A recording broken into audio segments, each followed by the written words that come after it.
સૌ વાલા મિત્રોને મારા જય સિયારામ। હું દુષ્યંત પાઠક શ્રી હનુમાનજી દાદાની અસીમ કૃપાથી એક નવા વિડીયો સાથે આપની સેવામાં ફરીથી એકવાર હાજર છું। તો વાલા મિત્રો, આજનો ઉપાય આ વિષયની અંદર તારીખ છે 23મી ફેબ્રુઆરી 2026 ને વાર છે સોમવાર।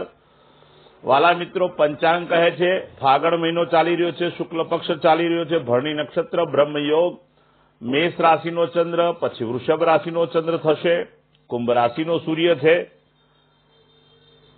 અશુભ સમયની જો વાત કરીશ તો રાહુકાળ સવારે 8:21 થી 9:48 સુધી છે અને યમઘંટ સવારે 11:14 થી 12:40 સુધી છે। તો આ બંને સમય અશુભ સમય કહેવાય। અશુભ સમયની અંદર કોઈ પણ પ્રકારનું શુભ કાર્ય અને શુભ યાત્રા ન થાય।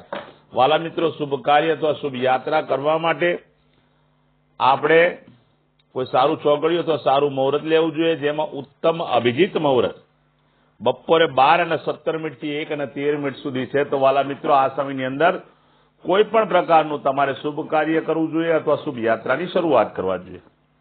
વાલા મિત્રો, હવે વાત કરીશું આજના ઉપાયની। તો આજના ઉપાયમાં વહેલી સવારે તમે સ્નાન કરવા બેસો, નાહવા માટે બેસો, નાહવાના પાણીની અંદર 1 ચમચી કાળા તલ નાખી અને પાણીમાં મિક્સ કરવાના।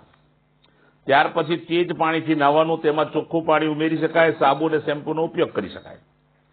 આટલું કાર્ય તમારું પતી જાય, સ્નાન થઈ જાય, કપડાં પહેરી લો, પછી તમારે ડાબા હાથની અંદર દૂધ લેવાનું છે કાચું, અને એનું તિલક કપાળમાં, ગળામાં અને નાભી પર 3 જગ્યાએ કરવાનું છે। કપાળમાં, ગળામાં, નાભી પર 3 જગ્યાએ કાચા દૂધનું તિલક કરવાનું। ત્યાર પછી બિલકુલ સીધા સંધ્યાકાળે પશ્ચિમ દિશા તરફનું મુખ રાખીને શ્રી હનુમાનજી દાદાને એક કાગભૂષણની રામાયણ હનુમાન ચાલીસાનો પાઠ દાદાને અર્પણ કરવાનો। ત્યાર પછી રાત્રે સૂતા પહેલા પોતાની જ પથારીમાં બેસવાનું, પલાઠી વાળવાની। ઓમ કૃષ્ણાય વાસુદેવાય હરએ પરમાત્મને પ્રણત ક્લેશ નાશાય ગોવિંદાય નમો નમઃ। આ મંત્ર યથાશક્તિ તમારે જપવાનો છે। વાલા મિત્રો, આ હતો આજનો ઉપાય।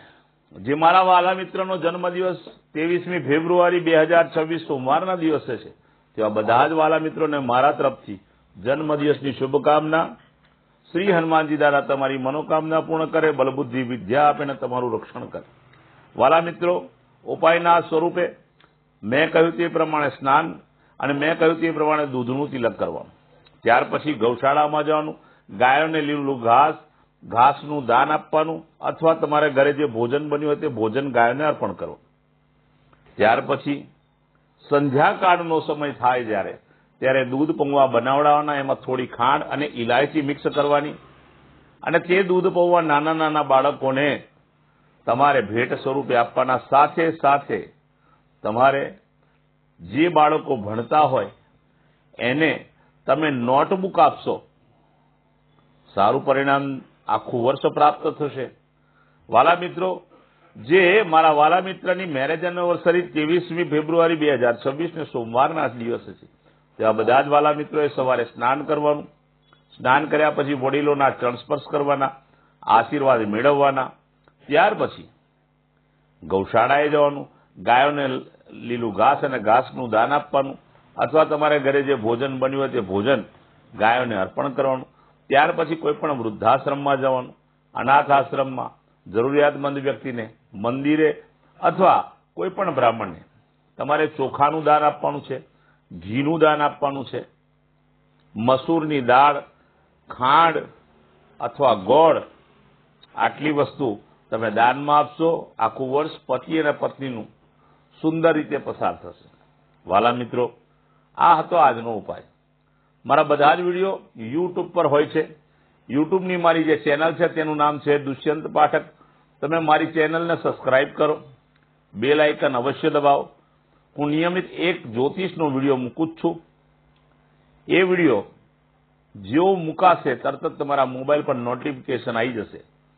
તો વાલા મિત્રો, પ્રાર્થના કરું છું મારા ચેનલને સબસ્ક્રાઇબ કરો અને બેલ આઇકન દબાવો। સાથે સાથે મારું ફેસબુક અને ઇન્સ્ટાગ્રામનું પેજ છે, તેનું નામ પણ દુષ્યંત પાઠક જ છે। તમે મારા પેજને ફોલો કરો। પ્રાર્થના કરું છું લાઈક પણ કરજો, અને મારા બધા જ વિડીયોને શેર કરજો. શેર કરવાનું એટલા માટે કહું છું કે કોઈ જરૂરિયાતમંદ વ્યક્તિ, જે વ્યક્તિ મૂંઝાઈ ગયો છે, જેને માર્ગ જડતો નથી, જીવનમાં સંઘર્ષ છે, તેવા વ્યક્તિને આ વિડીયો પહોંચી જશે તો મારા કયા મુજબ તે ઉપાય કરશે અને શ્રી ભગવાનની કૃપા એના પર પણ થશે. એ સંઘર્ષમાંથી, દુઃખમાંથી, પીડામાંથી બહાર નીકળશે. પ્રત્યેક દિવસ એક વાત કહું છું, બરાબર સમજી લો કે આ ઉપાય કરવાથી 24 કલાકમાં પરિણામ નથી મળતું. નિયમિત આ વિડીયોના માધ્યમથી જે ઉપાય બતાવી રહ્યો છો તે ઉપાય નિયમિત કરવામાં આવે તો તમારા ગ્રહો બેલેન્સ થશે, તમારા જીવનમાંથી દુઃખ, પીડા, ચિંતા, ટેન્શન, સંઘર્ષ ઓછો થશે. નવા વિડીયોમાં ફરીથી મળીશું. આપ સૌને મારા જય સિયારામ.